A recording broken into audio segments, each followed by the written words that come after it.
दादी के हाथों का जादू और खुशबू से महकता घर, माँ की मुस्कुराहट और खाने की सुगंध। MDH गरम मसाला, क्योंकि हर रिश्ता है स्वाद से जुड़ा। हमारे साथ हर्षवर्धन त्रिपाठी वरिष्ठ पत्रकार थोड़ी सी देर में जुड़ेंगे, साथ ही साथ प्रदीप भंडारी प्रवक्ता भारतीय जनता पार्टी के, सुजाता पॉल भी कांग्रेस पार्टी से हमारे साथ जुड़ेंगी। लेकिन शुरुआत में आपसे करना चाहती हूँ रशीद किदवई, वरिष्ठ पत्रकार जो हमारे साथ है। अब ये एक नैरेटिव की लड़ाई हो गई है बेसिकली, क्योंकि सरकार 10 बार अपनी सफाई दे चुकी है एस जयशंकर के बयान पर, सीज फायर के बयान पर, ट्रंप के ऊपर। लेकिन कांग्रेस का क्या अब रणनीति यही है कि हम इसी बात को बार बार दोहराते रहेंगे जब तक लोगों के दिमाग में शक ना पैदा हो जाए कि ऑपरेशन सिंदूर में भारत ने सरेंडर किया है। पद्मिजा, देखिए, ये जो तमाम रस्साकशी है, ये एक तरीके से हमें इसकी राजनीतिक पृष्ठभूमि या राजनीतिक तौर से देखना चाहिए। इसमें कोई किसी के मन में संदेह नहीं है, हर भारतीय, बल्कि मैं कहूँगा पूरे विश्व में, कि ऑपरेशन सिंदूर में भारत की एक बड़ी कामयाबी हुई। भारत भारी पड़ा, भारत हर तरीके से जीता और उसको ये बात तो हर आदमी को उसको मानते हैं। अब आता है कि उसको लेकर के उसका जो राजनीतिक पहलू है कि एक हमारी जो है जो हमारे सैनिक हैं, जो हमारी फौज है, उनके पराक्रम के ऊपर किसी को कोई प्रश्न ना करना चाहिए, ना कोई कर रहा है। दूसरा उसका पहलू ये कि भारत देश ने जो एक इज्जत हासिल करी पूरे देश में आतंकवाद के खिलाफ। तीसरा पहलू आता है कि उसका श्रेय किसको मिले, कि क्या वो भारत सरकार को मिले, और उसके साथ वो एक राजनीतिक दल है भाजपा, जो NDA का एक बहुत बड़ा गठन है, और उसमें अभी बिहार में चुनाव होने वाले हैं। वो श्रेय को लेकर के कांग्रेस को लगता है कि कहीं ऐसा ना हो कि नरेंद्र मोदी जी और भाजपा जो है वो बाजी मार ले जाए, और वहां के ऊपर कांग्रेस उसको थोड़ा सा कोशिश करती है कि उंगली उठाए, प्रश्न उठाए। और नरेंद्र मोदी जी ने जो पूरे विश्व में भ्रमण किया और तमाम अपने आप को एक बड़ा वो बताते हैं कि उनको कूटनीति में बड़ी कामयाबी है, तो वहाँ कांग्रेस एक प्रश्न उठाती है। लेकिन राशिद साहब, सवाल यही है ना, सवाल आप उठा रहे हैं, राजनीति आप कर रहे हैं, but at what cost? At what cost? अब आप ये कह रहे हैं, और मैं वो बिहार कांग्रेस का पोस्टर दिखाना चाहती हूँ। सोचिए, ये है हमारे देश की आज की राजनीति, जहां कांग्रेस का एक पोस्टर है, ये कहा गया है कि कनफुसवा गैंग है हमारे देश के अंदर, और कौन है जो पाकिस्तान के कान में कुछ फुसफुसा रहे हैं?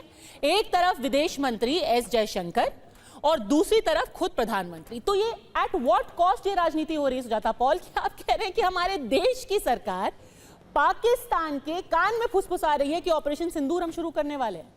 ये है राजनीति जी। सबसे बड़ी बात तो ये है कि प्रधानमंत्री जी जिस तरीके की राजनीति कर रहे हैं वो बेहद ही शर्मनाक है, क्योंकि सेना सबकी होती है। और अगर आप तस्वीरें देखें कि किस तरह की तस्वीरें लेके उत्तराखंड के मुख्यमंत्री घूम रहे हैं उनकी सैनिक के कपड़ों में, तो वो राजा बाबू तो नहीं है ना। फिर वो अजीबोगरीब बातें भी करते हैं, उनके बड़े बड़े पोस्टर आ जाते हैं जहां उन्होंने नेवी के कपड़े पहने हुए हैं। तो नेवी के कपड़े पहनकर वो क्या जताने की कोशिश कर रहे हैं कि वो सेना का शौर्य अपने नाम करवाना चाहते हैं। वो तो होगा नहीं, जो उनके नाम होना है उससे वो उसको कोई भी उनसे छीन नहीं सकता।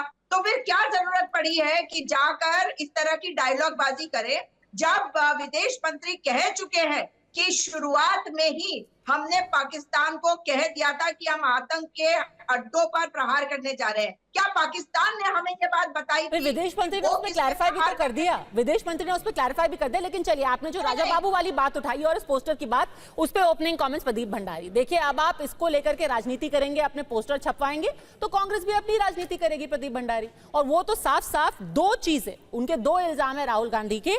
आपने भारत के सम्मान के साथ समझौता कर लिया, इंडियाज फॉरेन पॉलिसी, भारत की विदेश नीति पूरी तरीके से ध्वस्त हो चुकी है। प्रदीप भंडारी, देखिए, अगर कांग्रेस पार्टी को लगता है कि पाकिस्तान और चीन जो है वो अगर तरफदारी करे आपकी और तभी विदेश नीति सक्सेसफुल है, तो ऐसी सोच कांग्रेस पार्टी को मुबारक है।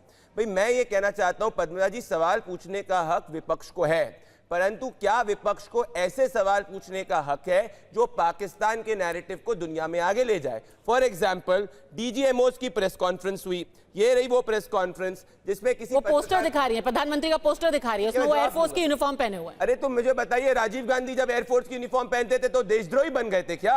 अरे हम तो पहन के घर के अंदर घुस के मारते हैं, ये लोग तो बैठ के पाकिस्तान के साथ में बैठ के लव लेटर लिखते हैं 26/11 आतंकवादी के हमले के बाद। कम से कम पार्टी करना, ये राहुल गांधी को अगर पार्टी करनी है है 26/11 आतंकवादी हमले के बाद में अगर ये देशभक्ति है तो इनको ऐसी देशभक्ति मुबारक हो। 26/11 आतंकवादी हमले के बाद तो हम तो ये देशभक्ति के बजाय पार्टी कर रहे थे, हम जो है ऑपरेशन सिंदूर की प्लानिंग कर रहे हैं। जगह जगह पोस्टर जो आपके लग रहे हैं, अब ऑपरेशन सिंदूर, आपकी तस्वीर, प्रधानमंत्री की तस्वीर, वो दिखाइए। पद्मजा जी, जो प्रेस कॉन्फ्रेंस ऑफिशियल किसने करी? डीजीएमओज ने करी। ये रही प्रेस कॉन्फ्रेंस की डिटेल। पर ये तो सच्चाई बात है ना कि आज राजनीतिक इच्छा शक्ति है। जब सेनाओं के हाथ बांध दिए थे, इन्होंने जाके देश की सोवरेनिटी को सरेंडर कर दिया था। 26/11 आतंकवादी हमले के बाद हाफिज सईद जी कह रहे थे और कह रहे थे पाकिस्तान ने नहीं किया। तो 26/11 के बाद में अभी में फर्क तो राजनीतिक इच्छा शक्ति का हुआ ही है, तो ये तो बिल्कुल स्वाभाविक बात है। पर ऑपरेशनल डिटेल थोड़ी हम कांग्रेस पार्टी को शेयर करेंगे। मेरे बीच में क्यों बोल रही सुजाता जी? क्यों हो गई आपको? एंटी नेशनलिज्म और गद्दारी ये होती है जब इल्हान ओमर जैसे एंटी के साथ बैठा जाता है। एंटी नेशनलिज्म ये होता है जब 26/11 के आतंकवादी हमले के बाद पार्टी की जाती है। और अगर ये बात कर रहे हैं कि दुनिया में हमारा समर्थन नहीं है, तो ये रहा ईयू, पूरा ईयू भारत को समर्थन कर रहा है, हर देश भारत को समर्थन कर रहा है। पर अगर कांग्रेस पार्टी सिर्फ और सिर्फ चीन और पाकिस्तान की बैटिंग कर रही है, उनको ये मुबारक हो, क्योंकि इनका रिमोट कंट्रोल वहीं पे है। मैं वापस से बोलूंगा, ये रही डीजीएमओ की प्रेस कॉन्फ्रेंस जिसमें ऑपरेशनल डिटेल्स की बात की। उन्होंने कहा था ऑपरेशन सिंदूर इज ऑनगोइंग। ये क्यों जानना चाहते हैं कितने एयरक्राफ्ट मारे गए, पाकिस्तान ने मारे? ये नैरेटिव शिफ्ट कर रहे हैं भारत की जीत की तरफ से फिक्टिशियस पाकिस्तान की जीत की तरफ। इनका दिल पाकिस्तान। नैरेटिव देखिए, जो आपने शब्द का इस्तेमाल किया यही सबसे जरूरी है। और हर्षवर्धन जी, बार बार हम यही कह रहे हैं, नैरेटिव एक तरीके का बन रहा था कि भारत की बहुत बड़ी जीत हुई है और लोगों ने माना भी है कि भारत ने काफी नुकसान पहुंचाया, खुद पाकिस्तान ही मान रहा है नुकसान पहुंचाया। बट अब राजनीति जब आ जाती है, जब उसके पोस्टर छप जाते हैं, तो कांग्रेस है तो विपक्षी पार्टी ना,